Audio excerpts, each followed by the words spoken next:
It's been a super engaging group, people with very different experiences, a lot of young people, and it's been really exciting to see them sharpen their focus and really get to a point to be very strategic, to be able to make the most impact. So I'm very excited to see how the strategy will turn out. Why we need Generation G in Uganda is because without a unified voice of civil society, women's rights and gender-based violence will not just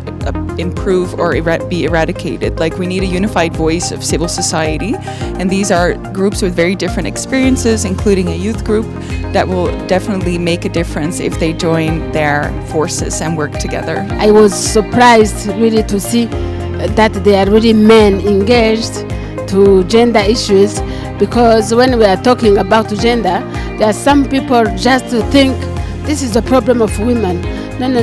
Gender is for both women, for both men. This training has been one of a kind, and in fact, it's been the first training on GTA for most of us, and it's been a very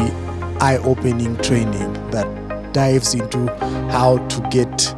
project and programs and activities gender transformative, and how to transform how things have been running. And I think for Generation G Coalition, which aims to serve young people with the young people, for the young people in the 6 districts of Uganda, this is going to change how we approach things, how power dynamics interplay in programs, and how we can use power within, power over, and power with to lead change and lead transformation in our communities. This training is going to go a long way in terms of helping us smarten our advocacy strategy for the coalition, because it's enlightened our understanding on gender transformative approaches to be able to address the injustices that are occasioned to the communities, especially our young people, due to the misconceptions and the limited understanding on what gender is about. So we are ready to break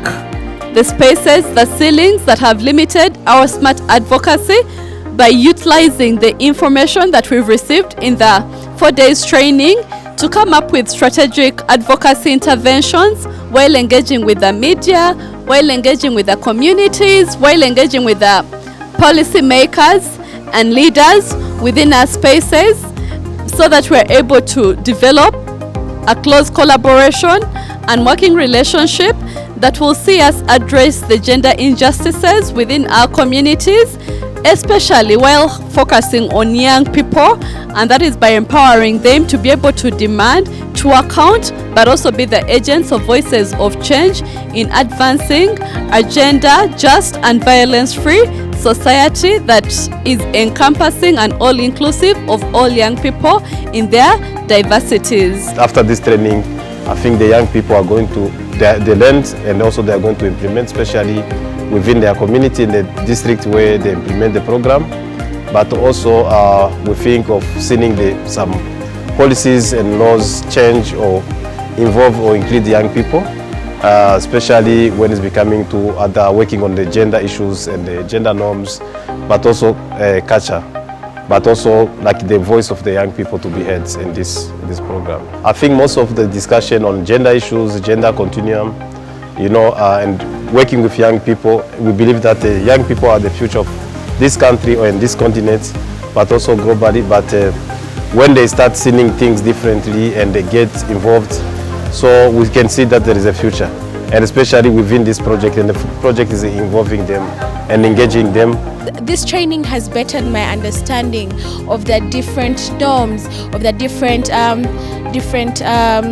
cultures, different and the related practices and different activities in our communities and societies that keep on pushing gender inequalities. And it has made me realize that we need to wake up, especially as young people, to create a better generation, a different generation, a generation where everyone is equal, regardless of your gender, regardless of your race,